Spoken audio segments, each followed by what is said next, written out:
Good evening प्यारे दोस्तों। स्वागत है आप सभी साथियों का आपके अपने चैनल में एक बार फिर से। तो उत्तराखंड डीएलएड के लिए हम लोग क्लासेस देख रहे थे यानी पढ़ा रहे हैं, जिसमें आज का जो टॉपिक है वो है जैन धर्म यानी छठी सदी ईसा पूर्व के धार्मिक आंदोलनों के अंतर्गत आज का जो चैप्टर है वो है जैन धर्म।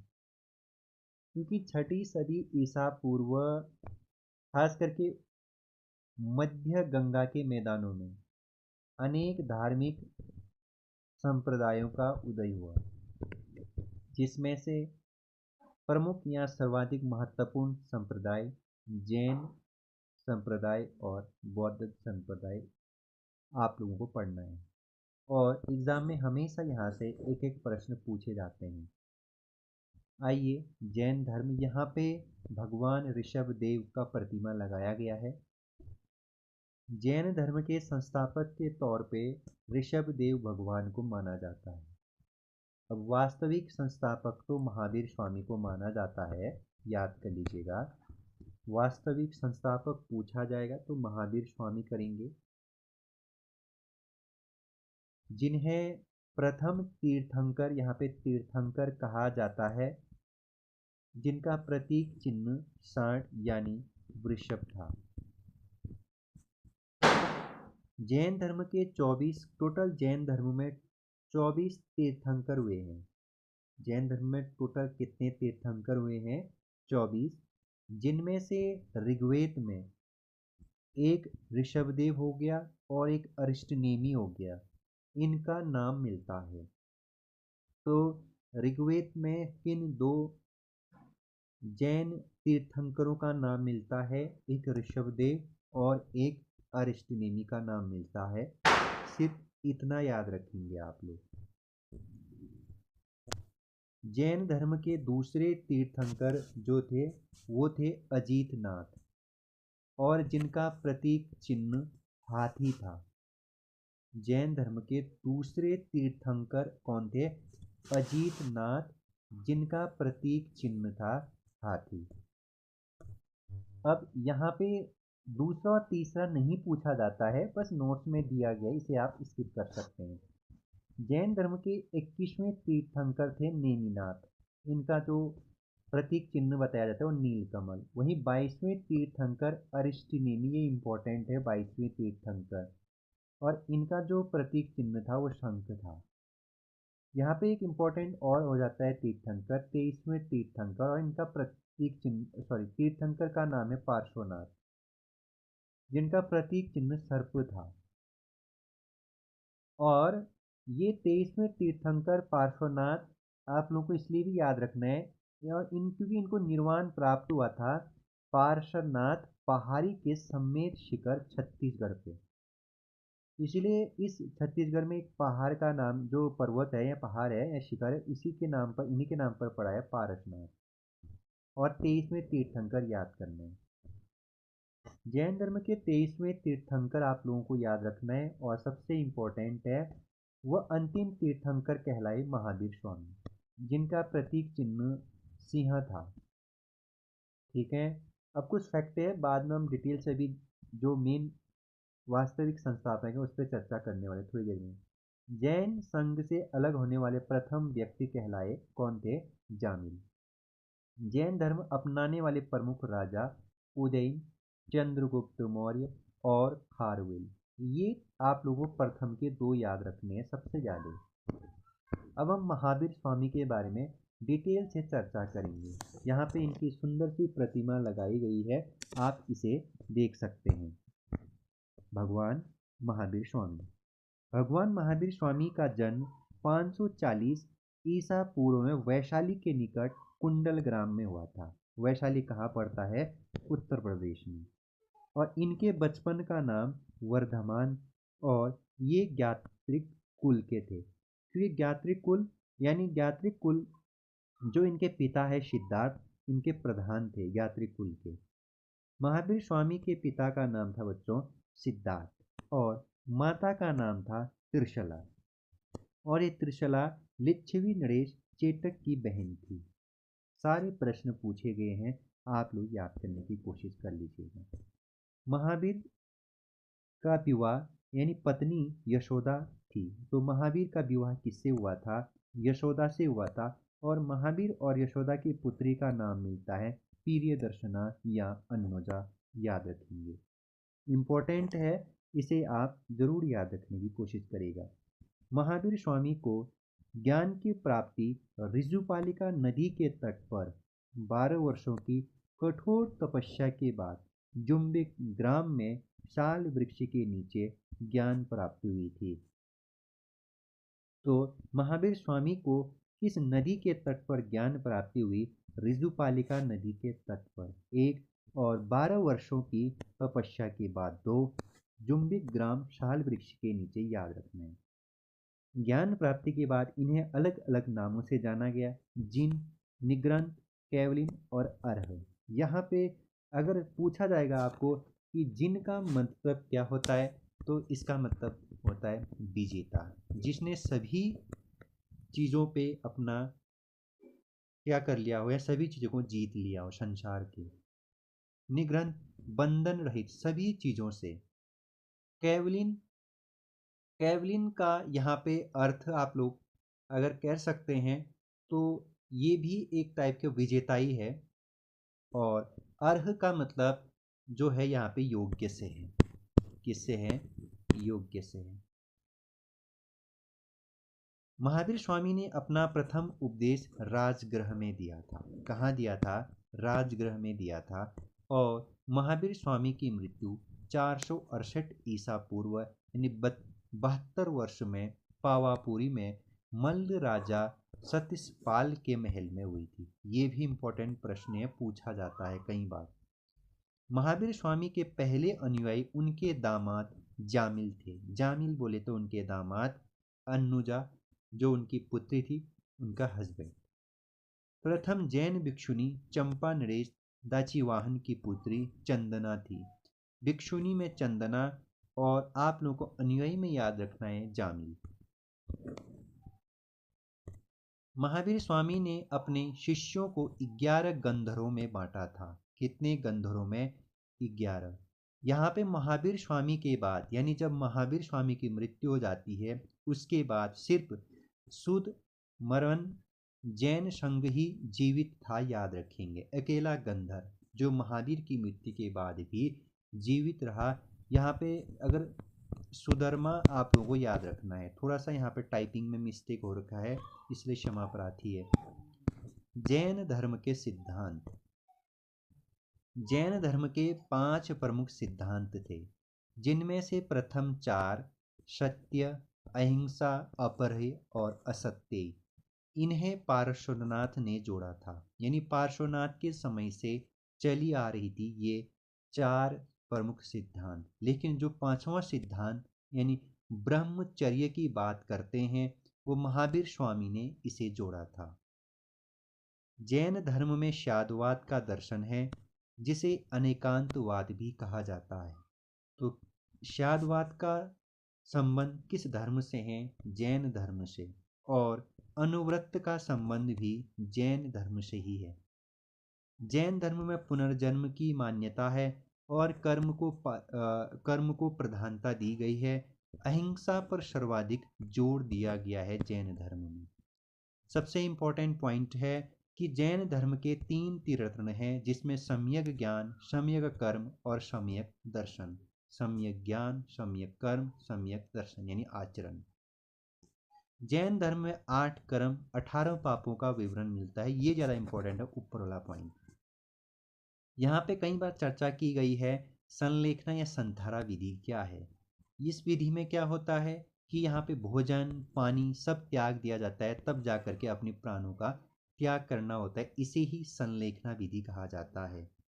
और चंद्रगुप्त मौर्य ने इसी विधि से अपने प्राण की त्याग दी थी। जैन धर्म एवं संघ की बात करते हैं अब। जैन धर्म में भिक्षु व भिक्षुनी सन्यासी जीवन व्यतीत करते हैं, जबकि श्रावक व श्राविका गृहस्थ जीवन व्यतीत करते हैं। जैन संघ 2 भागों में विभाजित हुआ, एक श्वेतांबर और एक दिगंबर। ये बहुत ज़्यादा इम्पोर्टेंट है, आप लोगों को याद रखना है। एक परंपरा के अनुसार बताया जाता है कि जब महावीर के निर्वाण के 200 वर्ष के बाद, कितने वर्ष के बाद, 200 वर्ष के बाद मगध में, कहाँ, मगध में भारी अकाल पड़ा था। फिर प्राण बचाने के लिए बहुत से जैन भद्रबाहु के नेतृत्व में, किसके नेतृत्व में, भद्रबाहु के नेतृत्व में दक्षिण चले गए, और ये दक्षिणी जैन दिगंबर कहलाए। जो ये नीचे गए, ये जो दक्षिण को गए वो दिगंबर कहलाए। किसके साथ, भद्रबाहु के साथ, जैन अपनी जान बचाने के लिए।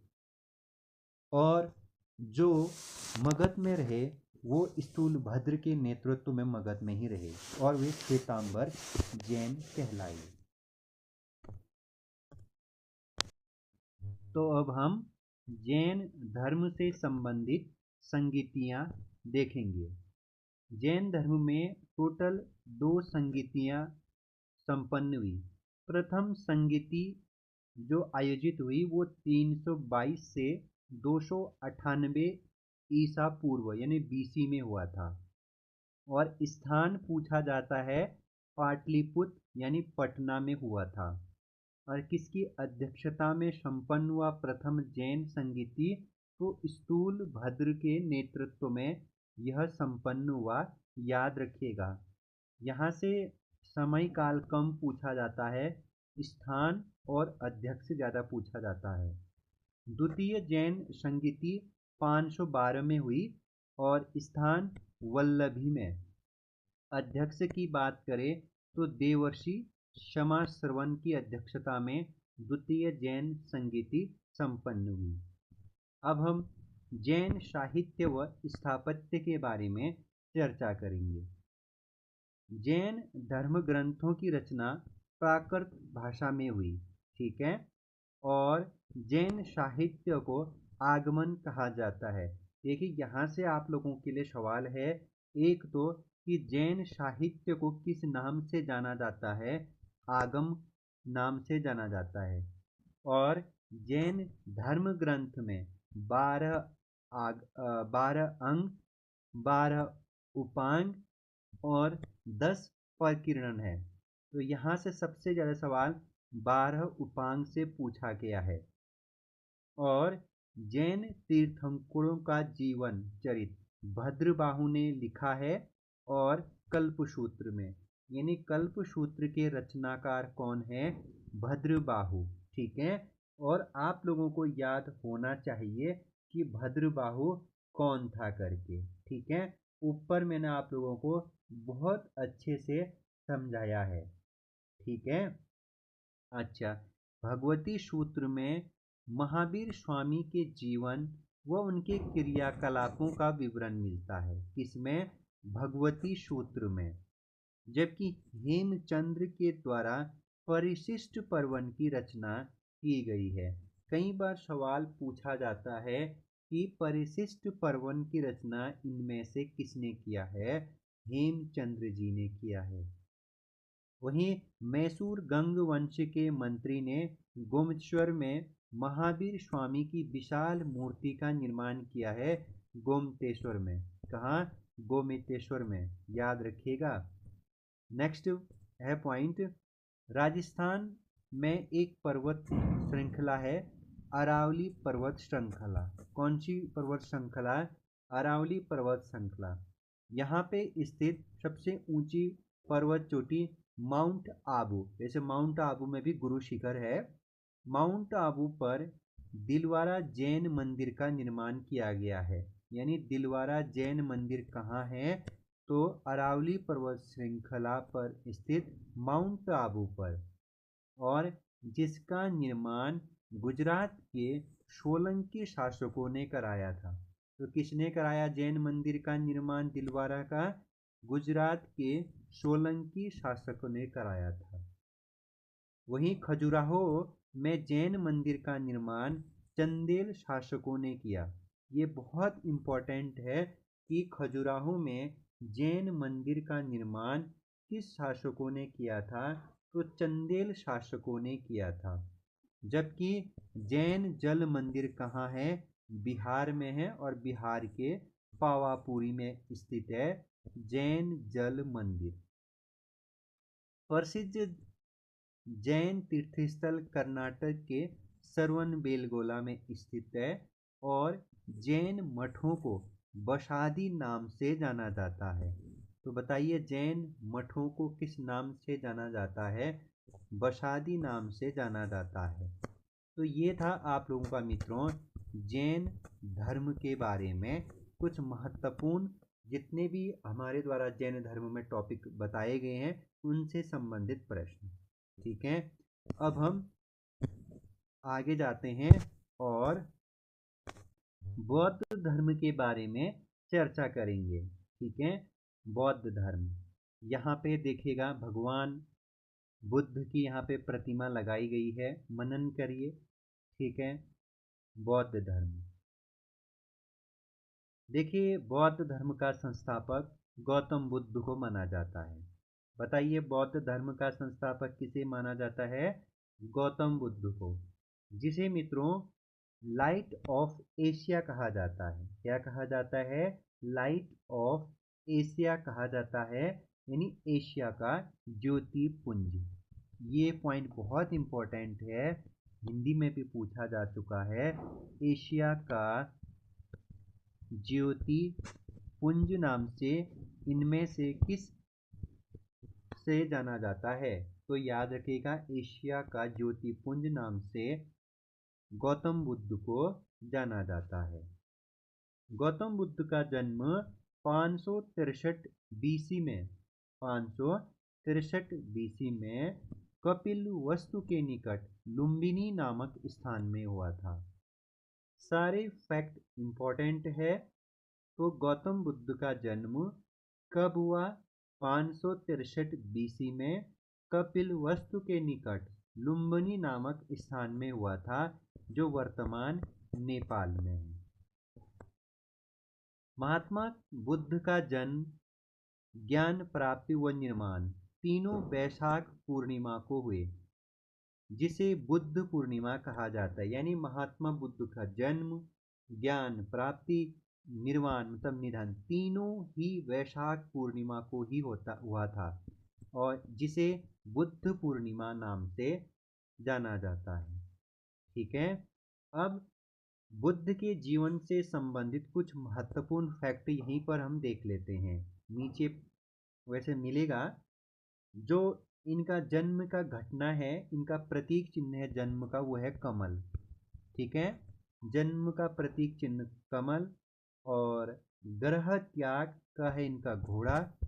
ठीक है, ग्रह त्याग को बौद्ध धर्म में महाविनिष्क्रमण कहा गया है। ज्ञान प्राप्ति का प्रतीक चिन्ह है पीपल वृक्ष या बोधि वृक्ष और प्रथम उपदेश इनका है धर्म चक्र या फिर पहिया है प्रतीक चिन्ह और मृत्यु है इनका प्रतीक चिन्ह स्तूप, यानी जिसे कहा गया है महापरिनिर्वाण, महापरिनिर्वाण। ठीक है, आगे बढ़ेंगे। महात्मा बुद्ध के पिता का नाम शुद्धोधन था। तो बताइए महात्मा बुद्ध के पिता का नाम क्या था? शुद्धोधन, जो शाक्य गण के मुखिया थे। किस गण के मुखिया थे? शुद्धोधन, शाक्य गण के। और माता का नाम क्या था? महामाया।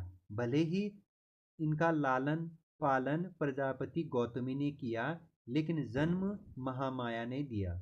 महात्मा बुद्ध का जन्म, बचपन का नाम सिद्धार्थ था। महात्मा बुद्ध का बचपन का नाम क्या था मित्रों? सिद्धार्थ था, याद रखिएगा। और इनका लालन पालन या पोषण इनकी मौसी प्रजापति गौतमी ने किया था, वो मैं आप लोगों को ऊपर बता चुका हूँ। महात्मा बुद्ध का विवाह राजकुमारी यशोधरा से हुआ था। यानी महात्मा बुद्ध के पत्नी का नाम पूछा जाएगा तो क्या करेंगे आप? यशोधरा। और जिनका एक पुत्र था, क्या नाम था उसका? राहुल नाम का क्या था? पुत्र था इनका। और महात्मा बुद्ध का एक सारथी था जिसका नाम चन्ना था, चन्नावे चन्नावे। ठीक है, और घोड़ा था कंथक। ये दोनों ही सवाल आपके एग्जाम में पूछे जा चुके हैं। महात्मा बुद्ध का सारथी कौन और घोड़ा का नाम बताइए। ठीक है। सिद्धार्थ के मन में वैराग्य उत्पन्न करने के 4 दृश्य। आखिर उन्होंने सन्यासी जीवन ही क्यों अपनाया। उन्होंने देखा कि वृद्ध व्यक्ति कितना खुश है, रोगी व्यक्ति कितना दुखी है, मृत्यु व्यक्ति क्या है और सन्यासी। जब उन्होंने इन चारों दृश्य देखे तब उनके मन में सन्यासी यानी वैराग्य जीवन या वैराग्य उत्पन्न हुआ। ठीक है। महात्मा बुद्ध ने 29 वर्ष की आयु में गृह त्याग किया था। कितनी वर्ष की उम्र में, तो याद रखेंगे 29। ठीक है। भले ही उनको ज्ञान प्राप्ति 35 वर्ष की आयु में हुआ। ठीक है। और जब उन्हें ज्ञान प्राप्त हुई तभी वह बुद्ध कहलाए। जब उन्हें ज्ञान की प्राप्ति हुई तब क्या कहलाए, वो बुद्ध कहलाए गौतम से। गृह त्याग किया 29 वर्ष में, जिसे बौद्ध धर्म में महाभिनिष्क्रमण कहा गया है। बौद्ध धर्म में गृह त्याग को किस नाम से जाना जाता है या किस नाम से उसे संबोधित किया गया है, महाभिनिष्क्रमण। ओके, आगे बढ़ेंगे। गौतम बुद्ध के पहले गुरु का नाम क्या था, अलार कलाम। और इन्हीं से इन्होंने सांख्य दर्शन की शिक्षा ली। तो बताइए, गौतम बुद्ध ने सांख्य दर्शन की शिक्षा किससे ली, इनके पहले गुरु अलार कलाम से। और उसके बाद इनके दूसरे गुरु उद्रक रामपुत्र। इनके दूसरे गुरु का नाम क्या था, उद्रक रामपुत्र। इनका महत्वपूर्ण रोल होता है इनके जीवन में। अंत में उर्वेला में कोंडियाला सहित 5 साधुओं से मिले ये। अंत में जब उन्हें ज्ञान की प्राप्ति हुई तो उससे पहले ये उर्वेला में कोंडियाला सहित 5 साधुओं से मिले। उर्वेला में गौतम बुद्ध ने किसान की बेटी सुजाता के हाथ से खीर खाई और सुजाता ने इनका बहुत लालन पालन या कह सकते हो के हिसाब से देख रेख भी किया था गुफा में और वृक्ष के नीचे जब ये बैठे थे। ठीक है।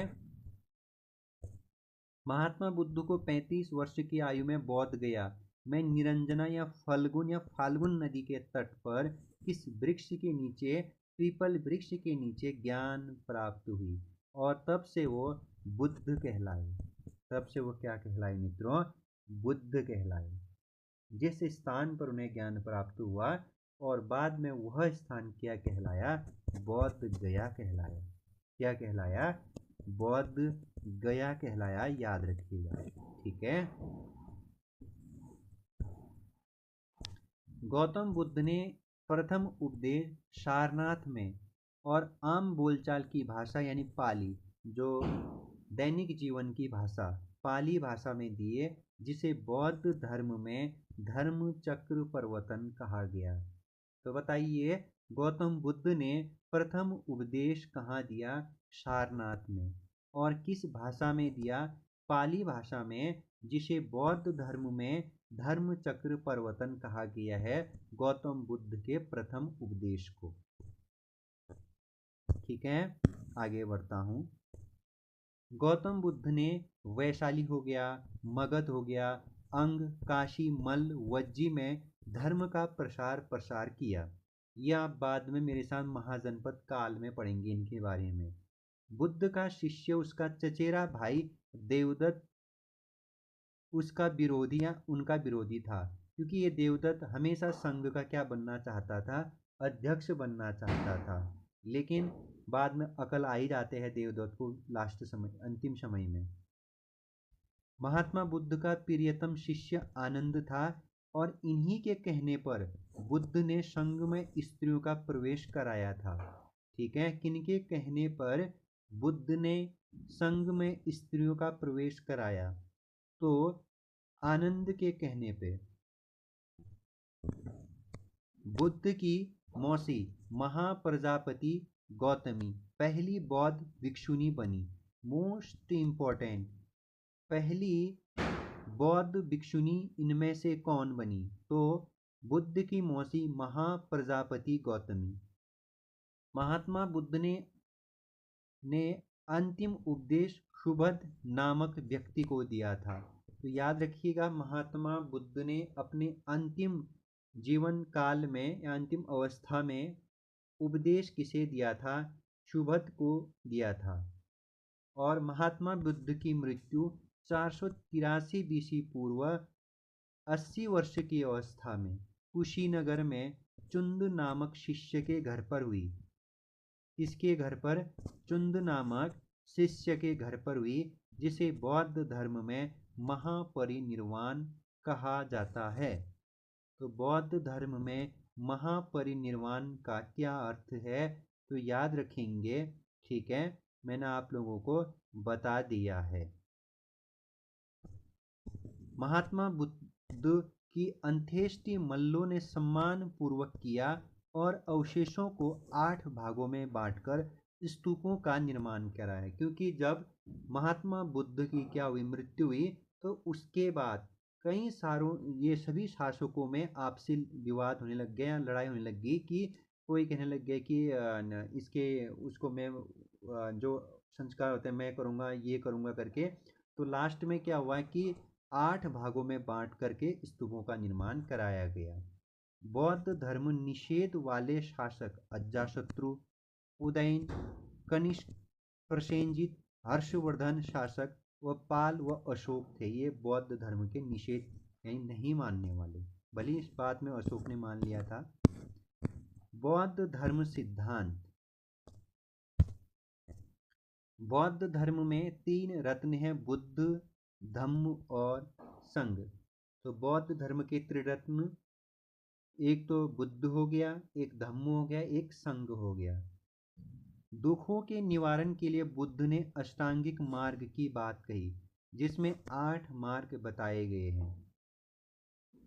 नेक्स्ट पॉइंट है, महात्मा बुद्ध ने मध्यम मार्ग के उपदेश दिए। आदमी को मध्यम मार्ग का अनुसरण करना चाहिए। बौद्ध दर्शन अनिश्चयवादी है, लेकिन पुनर्जन्म पर विश्वास है। यानी बौद्ध धर्म पुनर्जन्म पर विश्वास करता है। बौद्ध संघ में प्रवेश के लिए न्यूनतम आयु 15 वर्ष मानी गई है। गृहस्थ जीवन में रहकर के भी बौद्ध धर्म को या बौद्ध धर्म का पालन किया जा सकता था। उन्हें उपासक कहा जाता था। तो बताइए, गृहस्थ जीवन में रह करके बौद्ध धर्म मानने वालों को बौद्ध धर्म में किस नाम से जाना जाता था? उपासक। जबकि जो संघ में रह करके बौद्ध धर्म को अपनाता हो, वह उन्हें बौद्ध सन्यासी को किस नाम से जाना गया? भिक्षुक नाम से। बौद्ध संघ में प्रविष्टि होने को उपसंपदा कहा जाता था। बौद्ध धर्म की संगीतियाँ। तो बौद्ध धर्म में टोटल कितनी संगीतियाँ हुई बताइए? कितनी संगीतियाँ हुई बताइए? कितनी? 4। ठीक है। बौद्ध धर्म की प्रथम संगीति 483 ईसा पूर्व राजगृह के सप्तपर्णी गुफा में महाकश्यप की अध्यक्षता में हुई। तो बताइए, बौद्ध धर्म की प्रथम संगीति कब हुई? 483 ईसा पूर्व को राजगृह के सप्तपर्णी गुफा में। आप लोगों को सिर्फ ये याद रखना है कि कहाँ हुआ था, राजगृह, और किसकी अध्यक्षता में? महाकश्यप की अध्यक्षता में। ये बहुत ज़्यादा इंपॉर्टेंट पॉइंट है। प्रथम संगीति हर्यक वंश के शासक अजातशत्रु के संरक्षण में हुई थी। यही प्रथम संगीति। अगर शासक पूछा जाएगा तो अजातशत्रु, अध्यक्ष पूछा जाए तो महाकश्यप, स्थान पूछा जाएगा तो राजगृह करेंगे, जिसमें सुत्त पिटक व विनय पिटक का संकलन हुआ था। जिसमें प्रथम संगीति में सुत्त पिटक व विनय पिटक का संकलन हुआ था। अभी हम सारे संगीतियों को नीचे हुए पाई चार्ट के माध्यम से देखेंगे। तृतीय बौद्ध संगीति में अभिधम्म पिटक का संकलन हुआ था। प्रथम में तो मैंने आप लोगों को बता दिया, सुत्त पिटक व विनय पिटक। जो तीसरे नंबर का बौद्ध संगीति हुआ, उसमें अभिधम्म पिटक का संकलन हुआ, जिसमें बौद्ध दर्शन का वर्णन 7 भागों में किया गया। कितने भागों में किया गया? 7 भागों में। चतुर्थ बौद्ध संगीति में बौद्ध धर्म का विभाजन हुआ 2 संप्रदाय, 2 शाखाओं में, हीनयान और महायान में। ये बहुत इम्पोर्टेंट है। हीनयान व महायान दो बौद्ध धर्म कब टूटा दो भागों में, हीनयान व महायान? चतुर्थ बौद्ध संगीति में। और बाद में बौद्ध धर्म की वज्रयान शाखा भी बनी थी, बाद में वज्रयान शाखा भी। पांचवी संगीति, वैसे ये कभी नहीं पूछा जाता है, पांचवी संगीति कन्नौज में हर्षवर्धन के संरक्षण में हुई थी। किसके संरक्षण में? हर्षवर्धन के संरक्षण में, कन्नौज में, जिसके अध्यक्ष हुएनसांग थे, जिसमें महायान धर्म की श्रेष्ठता सिद्ध हुई। अब हम इन चारों संगीतियों को एक पाई चार्ट के माध्यम से यहाँ पर देख लेते हैं। आप स्क्रीनशॉट भी ले सकते हैं, और वैसे तो इसकी पीडीएफ आप लोगों को दी जाती है टेलीग्राम में। बौद्ध धर्म में टोटल कितनी संगीतियाँ? 4। तो प्रथम संगीति यहाँ पर है, ये प्रथम संगीति। प्रथम संगीति का समय 483, हर 100 वर्ष के अंतराल में देखिए उसके आसपास। पहला तो 100 वर्ष के अंतराल में। स्थान राजगृह। शासक पूछा जाएगा तो अजातशत्रु, अध्यक्ष महाकश्यप की अध्यक्षता में संपन्न हुई। द्वितीय संगीति का समय है 383 ईसा पूर्व, स्थान वैशाली, शासक कालाशोक और अध्यक्ष सब्बाकामी। तृतीय संगीति का समय 250 यानी 250 बीसी पूर्व, स्थान पाटलिपुत्र यानी पटना, शासक बहुत इंपॉर्टेंट अशोक और अध्यक्ष मोगलीपुत्र तिष्यप या तिष्यस। ये यहाँ पे शासक बहुत ज़्यादा इंपॉर्टेंट है। तृतीय बौद्ध संगीति। चतुर्थ संगीति 78 में हुआ था, स्थान कुंडलवन कश्मीर में, शासक कनिष्क के शासनकाल में, अध्यक्ष वसुमित्र। तो चतुर्थ का टाइम पीरियड और स्थान कुंडलवन कश्मीर में, और शासक कनिष्क और अध्यक्ष पूछा जाएगा तो वसुमित्र करिएगा। बौद्ध साहित्य। त्रिपिटक की रचना पाली भाषा में हुई है, जिसमें से त्रिपिटक कौन से हैं? विनय पिटक, अभिधम्म पिटक और सुत्त पिटक। यहाँ पे ना आनंद और उपाली ने, आनंद ने सुत्त पिटक की रचना की। किसके संकलन की? आनंद ने, या किसकी रचना? तो सुत्त पिटक, सुत्त पिटक की रचना या संकलन किसने किया? आनंद ने। जबकि विनय पिटक का जो संकलन किया वो किया उपाली ने। किसने किया? उपाली ने। इसे आप याद रखिए, ठीक है।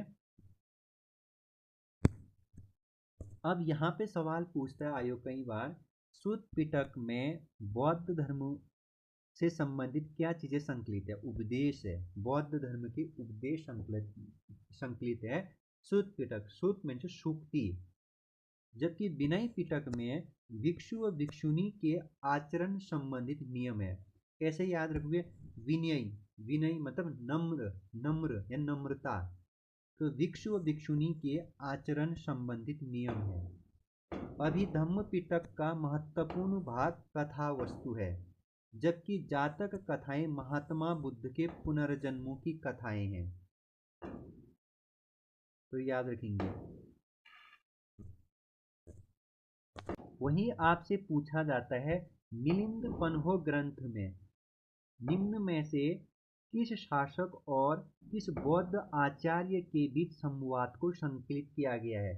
तो मिलिंद पन्हो ग्रंथ में यूनानी शासक मिनांडर के प्रश्न और बौद्ध आचार्य नागसेन के उत्तर संकलित, इन दोनों के बीच में जो वाद विवाद, जो प्रश्न उत्तर की जो चर्चा हुई थी, इनके बारे में लिखा गया है, मिलिंद पन्हो में संकलित है। बुद्ध चरितम की रचना संस्कृत भाषा में अश्वघोष ने की। तो बुद्ध चरित की रचना किसने की? अश्वघोष ने, जिसे बौद्धों का रामायण कहा जाता है। यानी बौद्धों का रामायण किसे कहा जाता है? तो आप लोग याद रखिएगा, बुद्ध चरित। विशुद्ध मार्ग की रचना बुद्ध घोष ने की, जो हीनयान धर्म का प्रमुख ग्रंथ है। यानी विशुद्ध मार्ग की रचना किसने की? तो बुद्ध घोष ने की। जो हीनयान धर्म का प्रमुख ग्रंथ है। विशुद्ध मार्ग किस धर्म का प्रमुख ग्रंथ है? तो हीनयान धर्म का प्रमुख ग्रंथ है। नागार्जुन बौद्धाचार्य ने शून्यवाद का प्रतिपादन किया। मोस्ट इंपॉर्टेंट पॉइंट है मित्रों, शून्यवाद का प्रतिपादन किसने किया था? नागार्जुन ने, जो माध्यमिक दर्शन से संबंधित है। ठीक है, तो ये था मित्रों आप लोगों का बौद्ध धर्म जैन धर्म के बारे में डिटेल से हमने चर्चा किया। इसका नोट्स आप लोगों को टेलीग्राम में दिया जाता है, आप वहाँ से डाउनलोड करके इसका नोट बना सकते हैं। तो हम कल से महाजनपद काल पढ़ेंगे और एक दो वीडियो में लंबी एक एक घंटे की क्लास रखूँगा और कोशिश करूँगा एक दो वीडियो में मैं ये पूरा प्राचीन इतिहास को समाप्त कर दूँ। ठीक है, तो फिर मिलेंगे। आप सभी लोगों को दीपावली की हार्दिक शुभकामनाएं। हो सकता है ये क्लासेस आप लोगों को दीपावली के बाद ही मिले। ठीक है, तो तब तक के लिए अपना ख्याल रखिएगा। बाय बाय दोस्तों, टेक केयर। हेलो साथियों, स्वागत है आप सभी साथियों का आपके अपने चैनल में। जनरल स्टडी के अंतर्गत आज का हमारा चैप्टर है प्राचीन इतिहास के अंतर्गत महाजनपद का काल। महाजनपद का काल सबसे पहले आप लोगों को याद रखना है कि इसका उदय यानी समय अवधि कितना है। तो 600 बीसी पूर्व जो भारत का उत्तर प्रदेश राज्य है और ये बिहार का राज्य है, इन राज्यों में लोहे का व्यापक प्रयोग होने लग गया था और इन्हीं लोहे धातुओं के कारण यहाँ पे बड़े बड़े राज्यों का निर्माण भी शुरू हुआ, जिन्हें महाजनपद कहा गया, जिन्हें महाजनपद कहा गया। टोटल 16 महाजनपद इस टॉपिक में हम लोग चर्चा करने वाले हैं। कितने महाजनपद? तो महाजनपदों की संख्या आप लोगों से पूछी जाएगी तो आप लोग कितना बताएंगे? 16। अब बौद्ध ग्रंथ अंगुत्तर निकाय में 16 महाजनपदों का उल्लेख मिलता है। कितने महाजनपदों का उल्लेख मिलता है? 16 महाजनपदों का उल्लेख मिलता है, जो सर्वाधिक प्रमाणिक या सत्यता देता है बौद्ध ग्रंथ अंगुत्तर निकाय। अब एक बार 16 नामों की चर्चा हम आगे करते रहेंगे। सबसे अधिक उत्तर प्रदेश में है ये महाजनपद। एकमात्र जो दक्षिण भारत में है यहाँ पे मध्य प्रदेश वाले रीजन पे, वो है आप लोगों का अस्मक। ठीक है,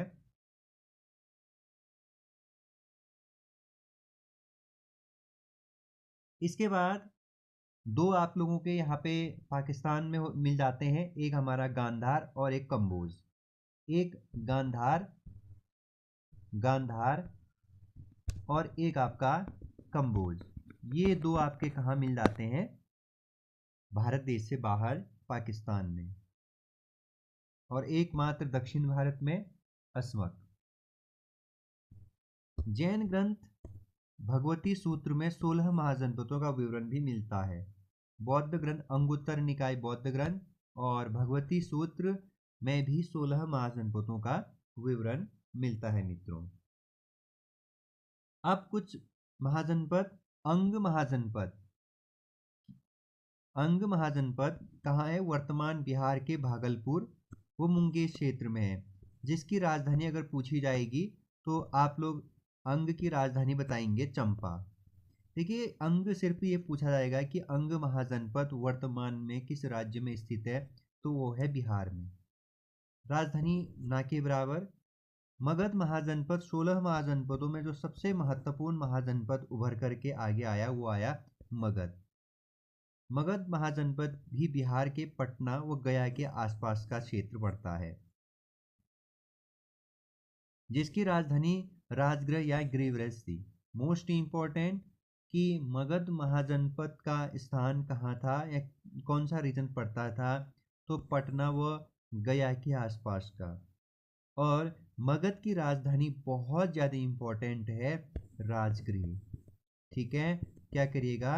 राजगृह करिएगा। काशी महाजनपद की राजधानी वाराणसी थी, जबकि कौशल राजधानी श्रावस्ती थी, जबकि कौशल की राजधानी कहाँ थी? श्रावस्ती। तो अगर काशी महाजनपद की राजधानी पूछी जाएगी तो वाराणसी करिएगा, और कौशल महाजनपद की राजधानी पूछी जाएगी तो श्रावस्ती करिएगा।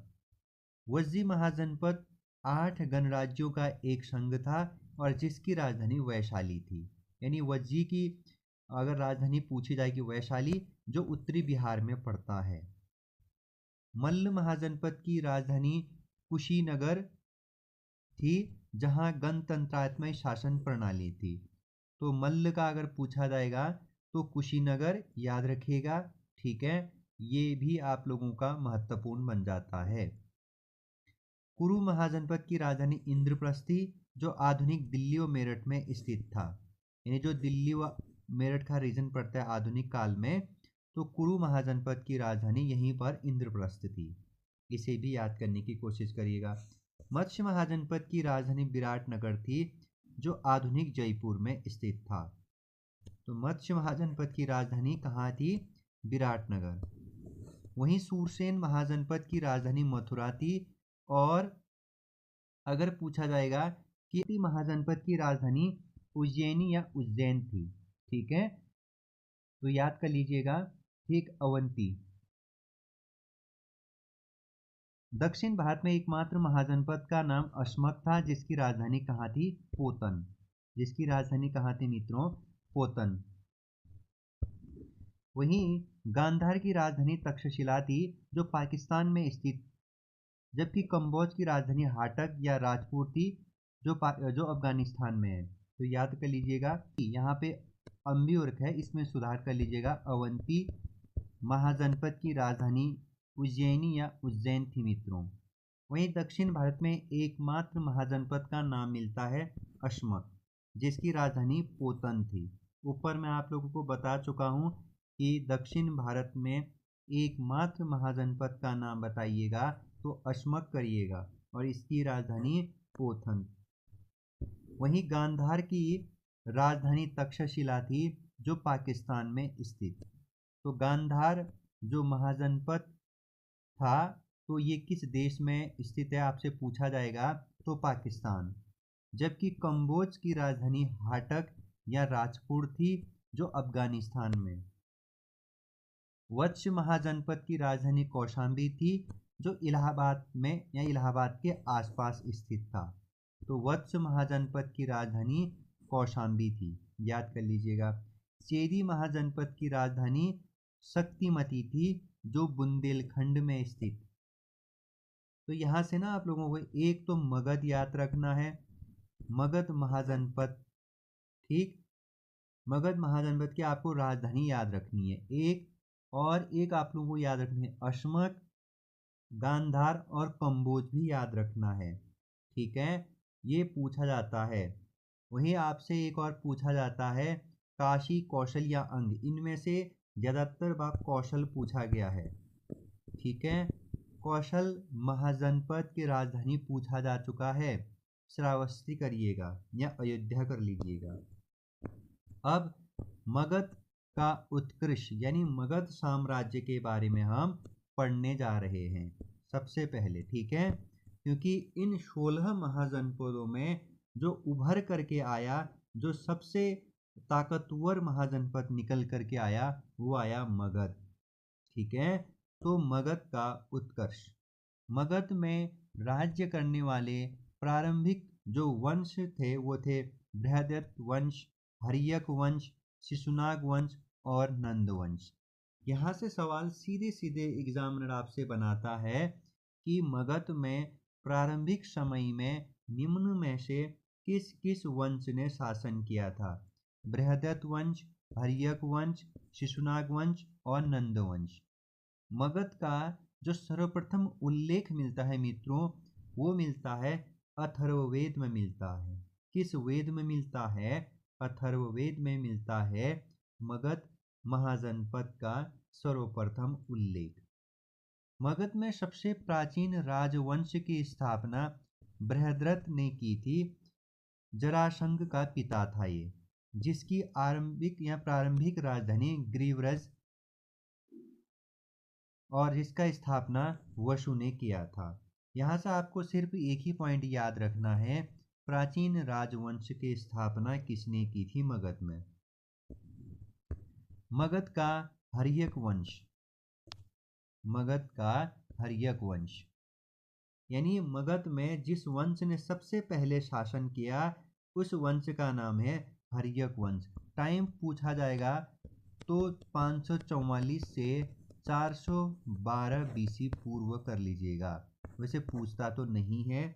ठीक, यहाँ पे हर्यक वंश का संस्थापक बिंबिसार की प्रतिमा लगाई गई है। तो हर्यक वंश का प्रथम शासक बिंबिसार था, जिसकी प्रारंभिक राजधानी गृहव्रज थी और बाद में राजधानी चेंज करके राजगृह बनाया गया। ठीक है, तो याद कर लीजिएगा आप कि हर्यक वंश का संस्थापक कौन था, तो आप याद रखिएगा कौन था? बिंबिसार। ठीक है, बिंबिसार ने वैवाहिक संबंध स्थापित करके साम्राज्य का विस्तार किया, जिसने कौशल नरेश प्रसेनजीत की बहन महाकौशला से विवाह किया और उसे दान स्वरूप काशी प्रांत मिला। तो बिंबिसार ने साम्राज्य विस्तार के लिए कौन सी नीति अपनाई? वैवाहिक संबंध नीति अपनाई सबसे पहले, और उसने कौशल नरेश प्रसेनजीत की बहन महाकौशला से विवाह किया और उसे दान स्वरूप में दहेज में काशी प्रांत मिला। फिर उसके बाद बिंबिसार ने लिच्छवी नरेश चेटक की बहन चेलना से विवाह किया। इसके बाद इन्होंने किससे विवाह किया? लिच्छवी नरेश चेटक की बहन चेलना से विवाह किया इसके बाद। ठीक है, और उसे इसके बाद कहाँ मिल गया? लिच्छवी मिल गया। फिर बिंबिसार ने अपने राजवैद जीवक को अवंती नरेश चंड प्रद्योप के पांडुरोग को ठीक करने के लिए भेजा और उसे अवंती मिला। बिंबिसार बौद्ध धर्म का अनुयायी और महात्मा बुद्ध के समकालीन था। यानी बिंबिसार किस धर्म को मानने वाला शासक था? बौद्ध धर्म। बिंबिसार ने अंग देश के शासक बृहदत्त को हरा करके उसे अपने राज्य में मिलाया। जो मगध की पहली विजयी थी वो भी बिंबिसार के द्वारा। तो बिंबिसार ने किस महाजनपद को अपने उसमें मिलाया जीत करके? तो वो था अंग देश या अंग महाजनपद को। बिंबिसार की हत्या उसके पुत्र अजातशत्रु ने ही कर दी थी। ठीक है, इसकी के समय पे महात्मा बुद्ध को निर्वाण की प्राप्ति हुई। तो बिंबिसार की हत्या किसने की? तो उसका ही पुत्र जो अजातशत्रु था उसी ने ही किया था, गद्दी हथियाने के लिए। अजातशत्रु का पहला युद्ध कौशल नरेश प्रसेनजीत के साथ हुआ। तो अजातशत्रु उसके बाद बिंबिसार के बाद राजा बना और इसका पहला युद्ध कौशल नरेश प्रसेनजीत के साथ हुआ और दूसरा युद्ध लिच्छवी गणराज्य के साथ हुआ, जिसकी राजधानी कहाँ थी? वैशाली। और इसको जीत करके मगध में मिलाया अजातशत्रु ने। अजातशत्रु की हत्या कर उसका पुत्र उदयन गद्दी पर बैठा। यानी अजातशत्रु की भी हत्या उसी के पुत्र उदयन ने किया और उसके बाद उदयन गद्दी पर बैठा और इसने अपनी राजधानी राजगृह से चेंज करके पाटलिपुत्र स्थानांतरित की। यानी राजगृह से पाटलिपुत्र राजधानी किसने स्थानांतरित की? उदयन ने। और पाटलिपुत्र की स्थापना का श्रेय उदयन को ही जाता है। ये बहुत ज़्यादा इम्पोर्टेंट पॉइंट है कि पाटलिपुत्र की स्थापना का श्रेय निम्न में से किसे जाता है? तो आप लोग करिएगा उदयन। उदयन के बाद उसके पुत्र अनिरुद्ध ने शासन किया और हर्यक वंश का अंतिम शासक नाग दशक भी उदयन का ही पुत्र था। तो आपको एक सवाल यहाँ से पूछा जाता है कि उदयन के बाद उसका पुत्र अनिरुद्ध ने शासन किया एक, और हर्यक वंश का अंतिम शासक कौन था? नाग दशक था। हर्यक वंश के सभी शासकों पर पितृहंताओं का कलंक लगा, यानी हर्यक वंश के सभी शासक या हर्यक वंश को पितृहंता वंश भी कहा जाता है, क्योंकि राजगद्दी पर बैठने के लिए सभी राजाओं ने अपने पिता की हत्या की, इसीलिए इस वंश को पितृहंता वंश नाम से भी जाना जाता है। अब हम मगध का शिशुनाग वंश पढ़ेंगे, यानी मगध में शिशुनाग वंश। शिशुनाग ने अवंती जीत करके, यानी शिशुनाग वंश का संस्थापक शिशुनाग ही हुआ। शिशुनाग ने अवंती जीत करके उसे मगध साम्राज्य में मिलाया। अपनी राजधानी इन्होंने वैशाली स्थानांतरित की। कहाँ से? पाटलिपुत्र से। शिशुनाग के बाद कालाशोक शासक बना, जिसे काकवर्ण नाम से भी जाना जाता है इतिहास में। कालाशोक ने पुनः राजधानी इस वैशाली से स्थानांतरित करके पाटलिपुत्र बनाया। ये वही पाटलिपुत्र है जिसका संस्थापक, इस शहर का संस्थापक उदयनिन था।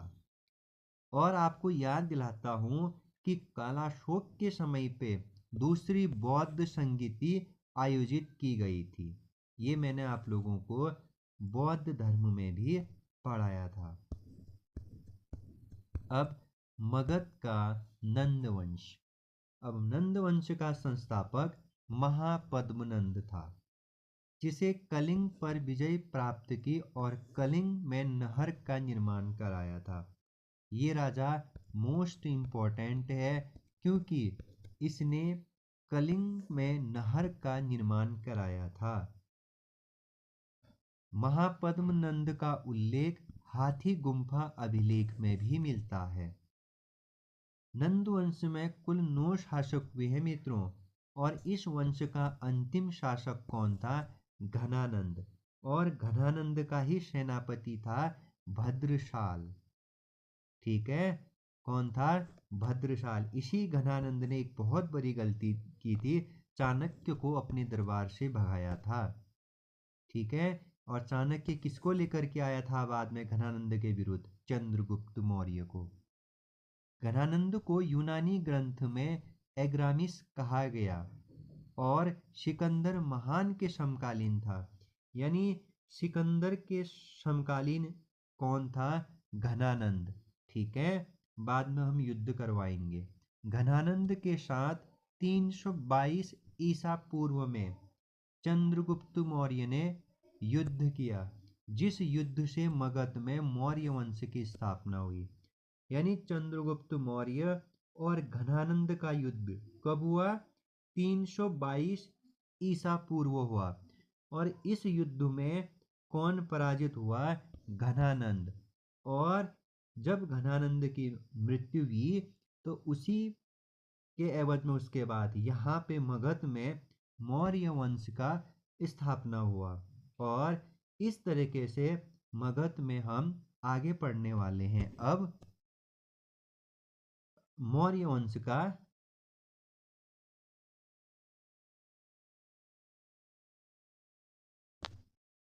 अब हम इसी मगध में आगे पढ़ेंगे मौर्य वंश की स्थापना के बारे में। उससे पहले प्राचीन भारत में प्रथम विदेशी आक्रमणों के बारे में हम चर्चा करते हैं। ठीक है, क्योंकि ये इसी के समकालीन था। मैंने आपको क्या कहा? घनानंद के समकालीन कौन था? सिकंदर। ठीक है, तो प्राचीन भारत में प्रथम विदेशी आक्रमण ईरानी। भारत पर पहला विदेशी आक्रमण ईरान के हखमनी वंश के संस्थापक साइरस ने किया था, लेकिन सफल नहीं हुआ। तो साइरस के उत्तराधिकारी डेरियस प्रथम या दारा प्रथम ने सिंधु प्रदेश में विजय प्राप्त की उसके बाद। तो यहाँ पे समाप्त हम कर देते हैं ईरानी को। अब हम यूनानी आक्रमण सिकंदर को पढ़ने वाले हैं, 1 नंबर पक्का आएगा डीएलएड में। सिकंदर महान, सबसे पहले आपको याद रखना है ये यूनानी शासक था और मकदूनिया के शासक फिलिप द्वितीय का पुत्र था। इस देश का मकदूनिया, और किसका पुत्र था? फिलिप द्वितीय का। 336 ईसा पूर्व में गद्दी पर बैठा और इनका गुरु का नाम था अरस्तु। तो सिकंदर के गुरु का नाम बताइए, अरस्तु। सिकंदर भारत पर आक्रमण करने वाला पहला यूरोपीय था और सिकंदर ने भारत पर आक्रमण 326 बीसी पूर्व में किया था और इन्होंने अपना पहला आक्रमण खैबर दर्रे से तक्षशिला पर किया था। यानी सिकंदर भारत में किस दर्रे से आया था? खैबर दर्रे से। सिकंदर का सेनापति कौन था? Seleucus Nicator. और जल सेनापति था नियाक्रस था। ये आपका थल सेना हो गया। जल सेनापति था नियाक्रस था और घोड़े का नाम बहुफेकला था। ये पॉइंट बहुत ज़्यादा इम्पोर्टेंट है कि सिकंदर का सेनापति कौन था? सेल्यूकस निकेटर और जल सेनापति था नियार्कस। सिकंदर और पंजाब के शासक पोरस के बीच हाइडेस्पीच का युद्ध होता है झेलम नदी के तट पर। इसी को झेलम का युद्ध या हाइडेस्पीच का युद्ध भी कहा जाता है। तो किस किस के बीच हुआ था? पंजाब के शासक पोरस के बीच हुआ था। सिकंदर की मृत्यु 323 बीसी पूर्व में बगदाद में हुई, 33 वर्ष की अवस्था में। जब वो 323 बीसी पूर्व में वो पहुंच चुके थे तो उनकी आयु उस समय पे 33 वर्ष की अवस्था थी। बेबीलोन और सिकंदर भारत में, यानी बेबीलोन में इनका क्या हुआ था? मृत्यु हुआ था। तो अगर पूछा जाएगा कि सिकंदर की मृत्यु कहाँ हुई थी तो आप करिएगा कि सिकंदर की मृत्यु 323 ईसा पूर्व में बेबीलोन, यानी बेबीलोन कहाँ है? बगदाद में। बगदाद में 33 वर्ष की अवस्था में हुई। और सिकंदर भारत में कितने माह तक रहा था? 14 माह तक भारत में रहा था। ठीक है, तो ये था मित्रों आज हमारा जो चैप्टर था वो महाजनपद। ठीक है, महाजनपद के काल के अंतर्गत हमने मगध का उत्कर्ष देखा और प्राचीन भारत में विदेशी आक्रमणों के बारे में हमने चर्चा किया। प्रथम विदेशी आक्रमण के बारे में चर्चा किया, ईरानी और यूनानियों के बारे में। अब हम कल चंद्रगुप्त मौर्य यानी मौर्य वंश के बारे में चर्चा करेंगे। ठीक है, फिर हम मौर्योत्तर काल के बारे में चर्चा करेंगे, शुंग वंश पढ़ेंगे, आंध्र सातवाहनम कल वाले चैप्टर में समाप्त करेंगे। तो ऐसे अपना ख्याल रखिएगा, फिर मिलेंगे एक नई क्लास के साथ, तब तक के लिए बाय।